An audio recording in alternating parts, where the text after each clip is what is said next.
My name is Bruce Nelson, and I'm a licensed psychologist, and I have the distinct privilege of being a member of the AARP Maryland Brain Health Work Group.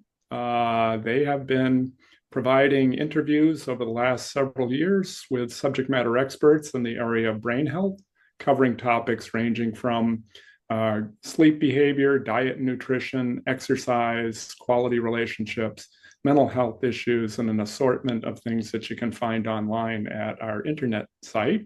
Um, Today, we have the distinct pleasure of our being able to interview Ms. Dana Burrell, who now serves as the Deputy Secretary for Military Family Policy and Programs.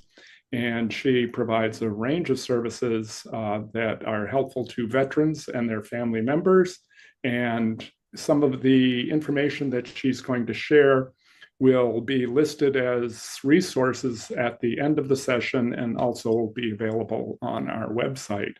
So moving forward, it's my pleasure. And Dana, welcome, and thank you for agreeing to share some of your expertise with our listeners. And anybody who visits your website, I think, would be impressed with just the array of services that are available.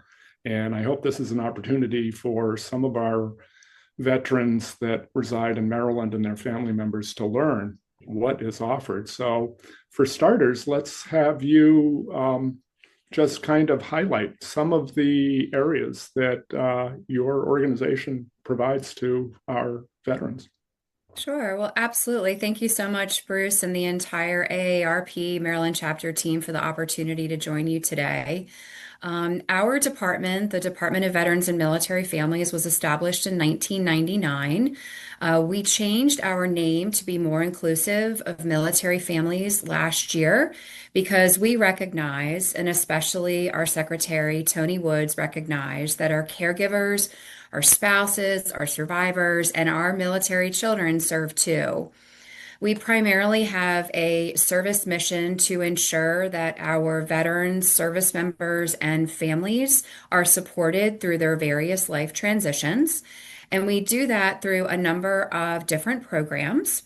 We have service officers who assist veterans and family members with applying for their VA benefits. We operate 5 state veteran cemeteries.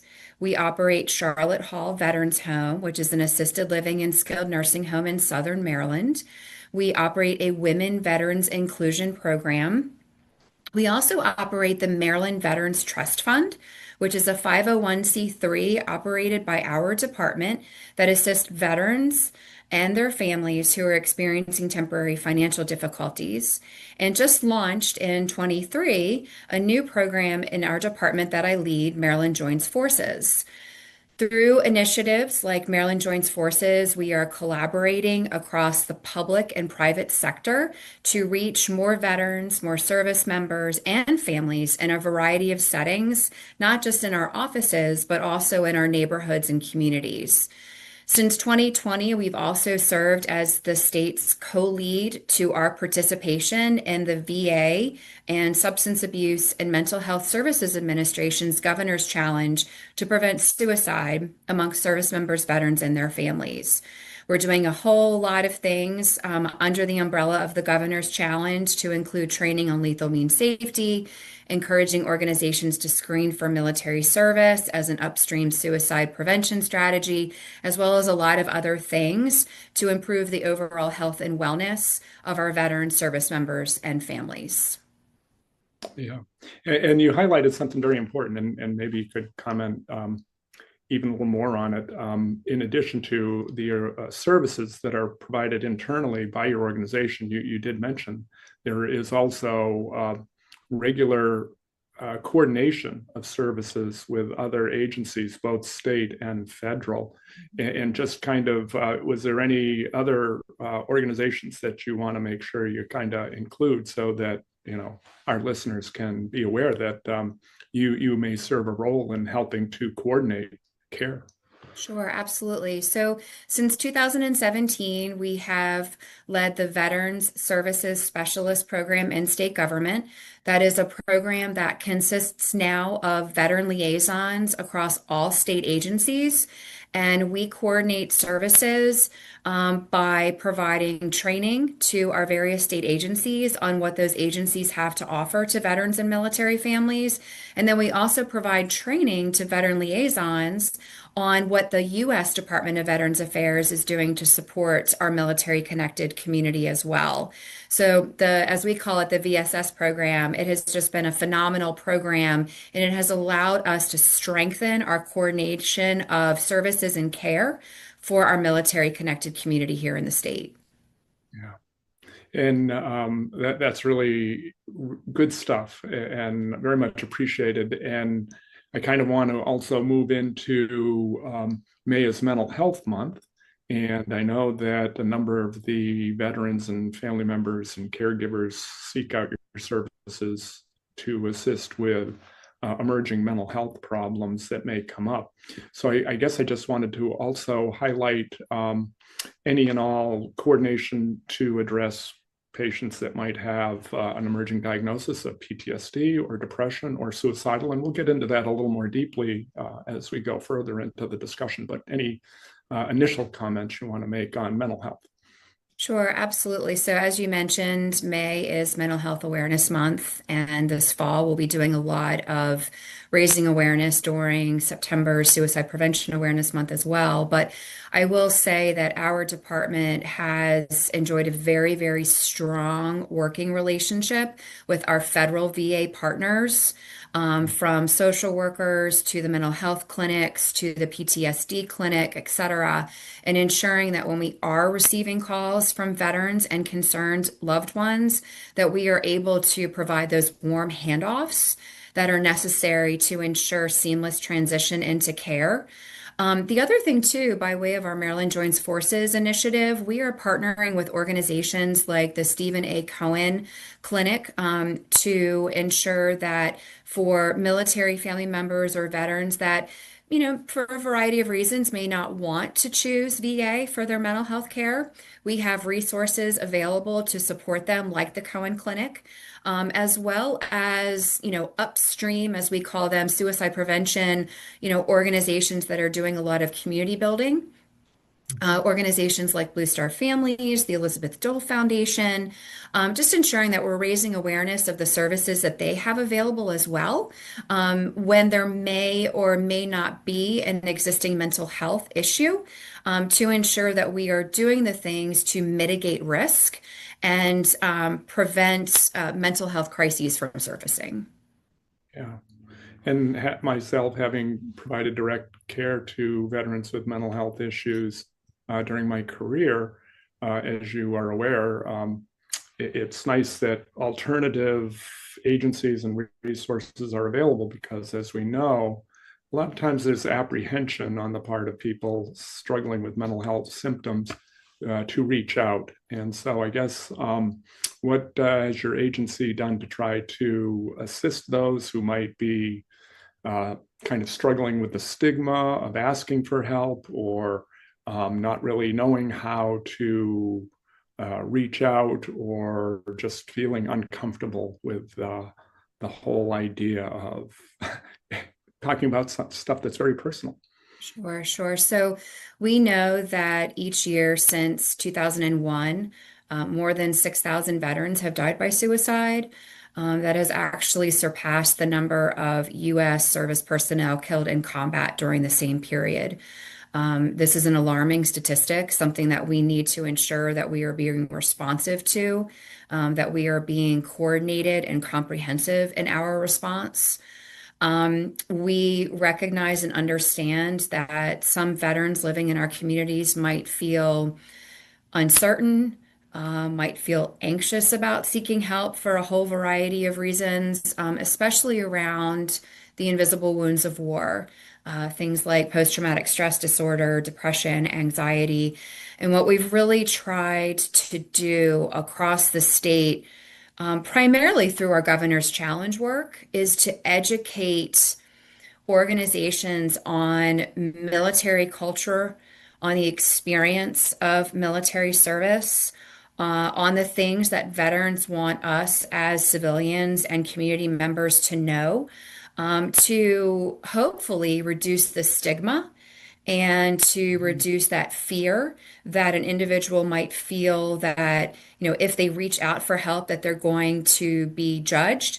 And also, we know that during certain transition periods, individuals who served in the military can feel very overwhelmed by the sheer volume of services that are now available to serve them. And we want to help reduce that sense of that feeling of being overwhelmed and really not knowing where to start. So trying to simplify the resources that are available, to kind of meet them where they are.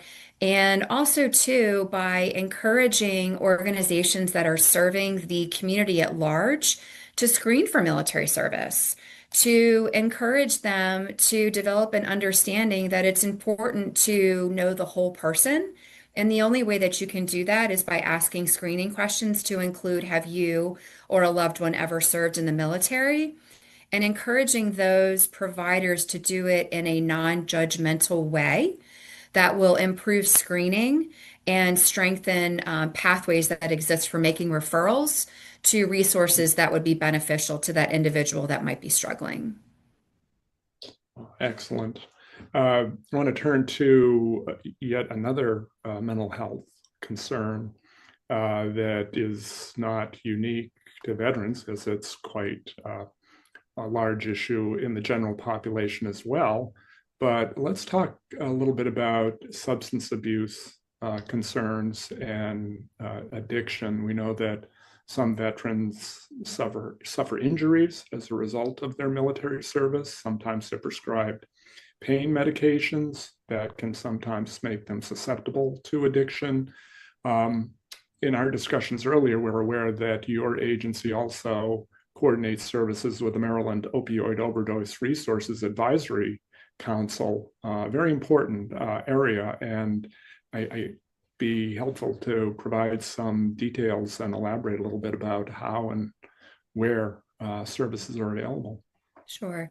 So I've been in the veteran space for about 14 years now. And I can't speak for the VA, but I think probably the VA and the civilian healthcare provider community as a whole recognizes that about, 20 or 15 years ago, there was the overprescription of opioids as a means to manage pain. Um, and a consequence of that has been addiction to opioids. And I think that the VA and the civilian healthcare provider community has done a good job in about, over the course of the last decade or so to begin talking about alternative ways to manage pain.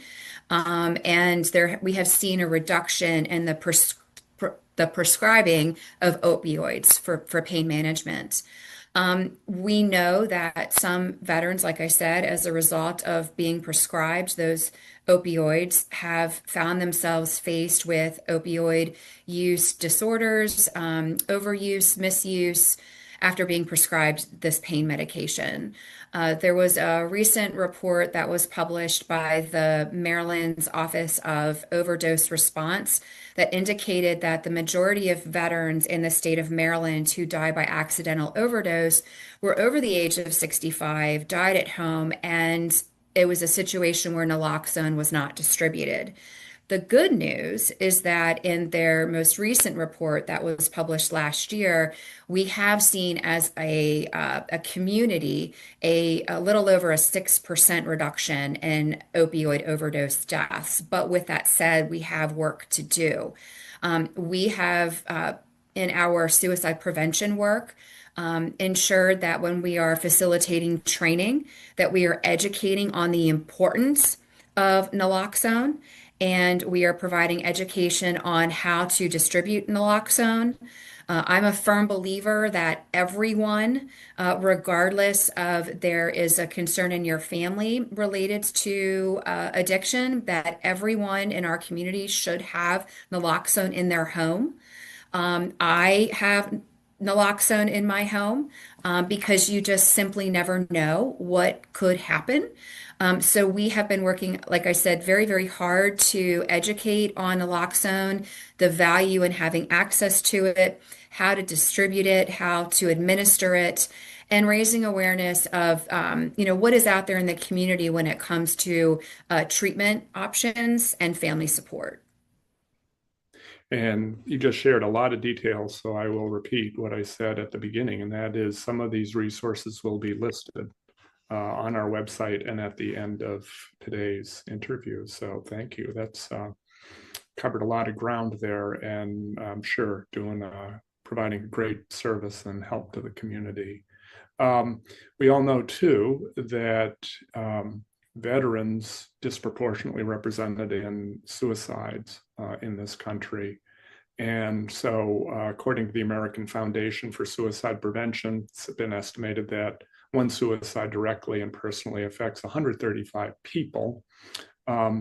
You also, as part of your role, have to become acquainted with some of the research that has been helpful to fight suicide. More and more emphasis has been placed on the services to ensure that we can try to reduce this number that afflicts veterans. Can you provide, what kinds of ways in which veterans can work through your agency and some of the referrals that may be made through your agency to address emerging suicidal ideation and risk? Sure, absolutely. So, as you mentioned, every suicide death has a ripple effect. It's also hypothesized that the ripple effect following a suicide death could actually be wider in the veteran community, given the reliance on peers and their team ethos. Prevention strategies like lethal means safety, safety planning, ensuring that community providers are trained in evidence-based safety planning practices, encouraging increased social connection because we know that that is a mitigating factor in suicide risk, ensuring that providers are providing culturally informed crisis care, and also peer support. There's been a real resurgence of peer support in the veteran community and the recognition that peers play a very, very important role or can play a very important role in recognizing that a friend or loved one is at risk. There are tools that are out there that are evidence-based, tools like the Columbia Suicide Severity Rating Scale support risk screening in non-clinical settings, but there's also a lot of free trainings that are available to the public. Things like mental health first aid, QPR, question, persuade, refer, as well as assist are great trainings for community members to take. These training courses provide best practices for talking to friends and loved ones who might be at risk for suicide. Yeah. Uh, it's also true, as with the general population with veterans as well, that we want to ensure that firearms that are stored at home are stored safely. Communications available through your agency and others to address this? Yes. Educating on locking firearms as well as medication can help to prevent suicide. We know that more than 70% of veteran suicide deaths are the result of firearms. We promote safe storage through providers, caregivers, and veteran organizations, through our Governor's Challenge and the Behavioral Health Administration. The Trained Military Assistance Provider Program is a great resource for healthcare providers who want to learn more about military cultural competency through the lens of lethal means safety. We have a great working relationship with our VA partners who have supplied us with gun locks and lethal means safety education materials that we regularly distribute at outreach events. Yeah. And you mentioned VA, and as you and I both know, it's critical that people who are struggling with risk for suicide gain access to mental health services. And I know that that coordination and assistance is provided. Any examples you can share that how you might go from beginning to the actual follow through and ensuring that the veteran gets into VA healthcare and getting the level of care that they need, which sometimes requires inpatient services, sometimes residential treatment, and others. But just any examples come to mind of seeing how this is followed through upon. Sure. So we know that over 50% of veteran suicides, or veterans who die by suicide, rather, were not receiving care at VA. We do a lot of outreach through our nonprofit partners, through awareness campaigns, and faith-based groups as well. Um, a really great upstream suicide prevention strategy is for organizations to screen for military service. Um, when an individual is going into their local Department of Social Services to apply for temporary cash assistance, for example, or perhaps an individual is seeking assistance with eviction prevention. Our Ask the Question campaign through our Governor's Challenge work, it provides training and materials on how to ask the question and what to do when someone lets you know that they have served in the military. If we can reach veterans early through adequate screening for military service connection, then the hypothesis is that we can get them connected to care early on to help mitigate that increased risk for a mental health crisis or suicide. But I would say at the very, very onset to, anyone who's working with our veteran community, our military connected community, is to simply ask the question, have you served in the military? Are you enrolled in VA? Do you go to VA for your health care? And if they say no, to just have a practical conversation with them, encourage them that they reach out to our department to talk with one of our staff about what it looks like, how to get enrolled in VA healthcare, how to talk with a service officer about VA benefits, because we know that getting connected to VA healthcare, it mitigates risk. Getting connected to VA benefits really can be life-changing across the entire continuum for that person. Everything from mental health to financial long-term stability, which will mitigate risk as well. Yeah, wow, excellent. Moving to another important topic that we should touch upon in the time that we have together, but I think we're aware that there's a good percentage of veterans who are elderly, and a number of them are receiving caregiving services, in the majority of cases by a family member. Caregivers often get ignored in the healthcare system at large, and yet we know they struggle with burnout and stress and at times feel overwhelmed. But I'm aware, and I'd like you to comment on how your organization sometimes works with community agencies and helps address kind of these hidden heroes. Sure, absolutely. So, just to reiterate what you said, Bruce, our caregivers, they need the same degree of emotional, financial, and systemic support as our wounded warriors as well. Sometimes caregivers will not disclose that they're a caregiver. They may see their duties as part of their role as a spouse, as a parent, or as another relative. And this, in and of itself, can lead to increased risk of mental health and emotional distress. Last year, we were very, very honored to be designated as an Elizabeth Dole Foundation Hidden Heroes State. By partnering with the Elizabeth Dole Foundation, we are so much better now positioned to elevate caregiver voices and ensure that they are seen and that they are heard here in Maryland. We're working really close with the Elizabeth Dole Foundation, not just elevating awareness of the experience of the adult caregiver, but also, as the Elizabeth Dole Foundation has coined, our hidden helpers, our children who are also serving in caregiving roles as well. So we have a phenomenal relationship with some of our fellows here in the state of Maryland.